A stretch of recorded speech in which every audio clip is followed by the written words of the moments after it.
Hey there, my name's Liam, and I'm going to be reading some more of Forbiden Fruit, the Tempation of Edward Cullen. Why? Well, I'm going to go see the Avengers tomorrow, so I guess I need to balance it out with something shit. Author's note. Hi guys, hope you like this one. I'm quite proud of it. Thanks for the support from my friends. Love you girls. Glad you like it. Oh, and Vincent, you're so dumb.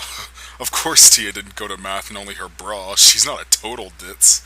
One more time. Don't read if you don't like it. No frickin' flames. What is the point of flamin' people? There is no point, so F off. Chapter 3. Uncle Larry. I sat alone watching TV at Dave and Marie's house. I couldn't stop thinking about my encounter with Udard Cullen earlier that day. He was so beautiful and sexy with such amazing hair and eyes I could hardly believe he had noticed someone like me. But I was angry at how he made me feel, how I'd burnt like crimson hot flame when he touched me, and how he'd not listened to me when I'd told him to fring off. And how he dared to touch me at all when he had a GF anyways, even if she was a mean girl with an ugly heart and not that hot.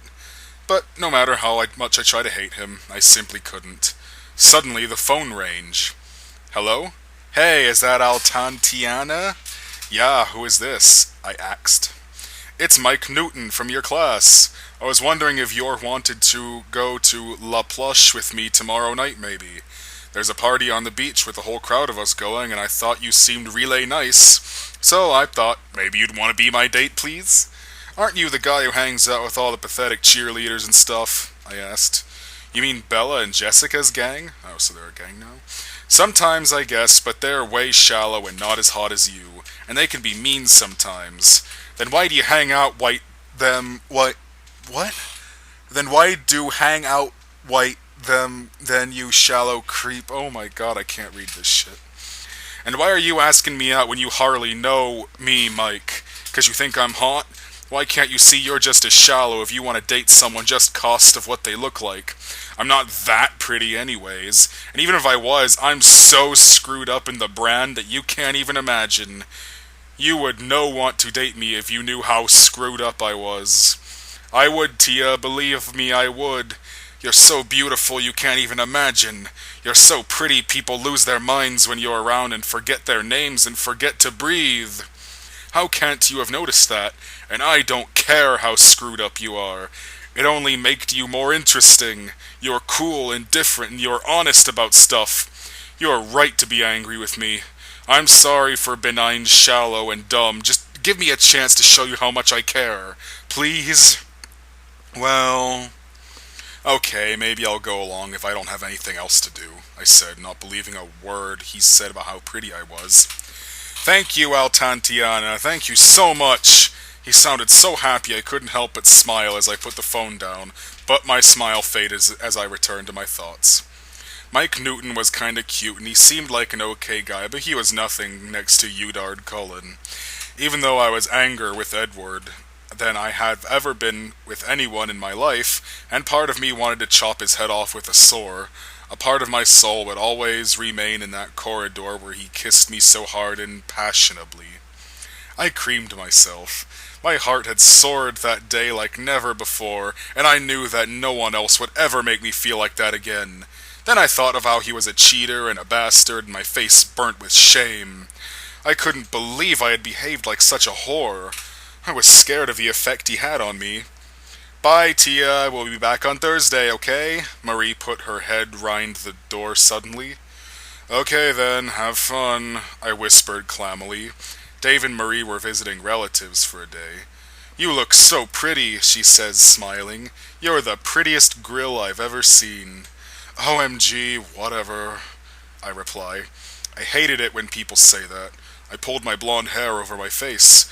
I was wearing a short, hot pink dress cut low with black lace frills at the bottom and black lace stocking. Dave's brother Larry will be looking after you while we're gone. You'll be okay. Well, when we're gone, won't you, Tia? Oh my god, why am I having so much trouble reading this? I hate to leaving you alone like this. I don't need a freaking babysitter, you know. I was so embarrassing. I could look after myself. Marie smiles and leaves the house. Greetings, Latiniana. My name's Uncle Larry, said Uncle Larry. He came in through the door. He was fat and bald with tiny black eyes and a red face. "Hey," I said. "You're the orphan, aren't you?" he says. "Is it true you killed your mother when she gave birth to you?" "What?" I cry, my eyes filling with tears. "You're an evil bitch, aren't you? Go outside and wash my car," he shouts angrily. I stood up and left to wash his car. I got soap in a bucket, afraid of what he would do if I refused.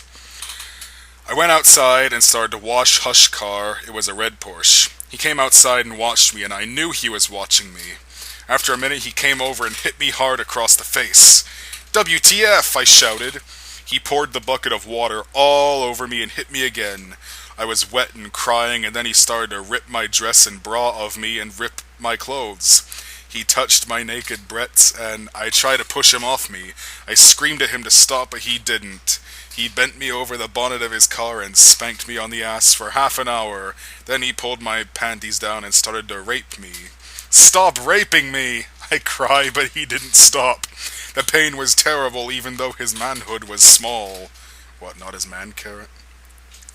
I cried and cried, but he didn't stop for hours, and when he finally stopped, he left me on the floor and spat in my face and left me there. I pulled on my clothes and cried madly and ran off into the seething darkness of the midnight street. So, wait a minute. Was this guy just, raping her in the middle of the street in, broad daylight? Yeah. I ran and ran until I came to some woods, and then I fell down in the woods and cried. So did you cry? Suddenly, a blast of white light exploded in my mind, and my mark on my hand burned like a flame. I closed my eyes and saw the face of a tall white man looking over me with no expression. His eyes were burning red, and his face glimmered cold and bright as the moon. I fell back from the brightness of his body. His hair was dark as night. "Atlantiana," he whispered in a voice softer than the clouds.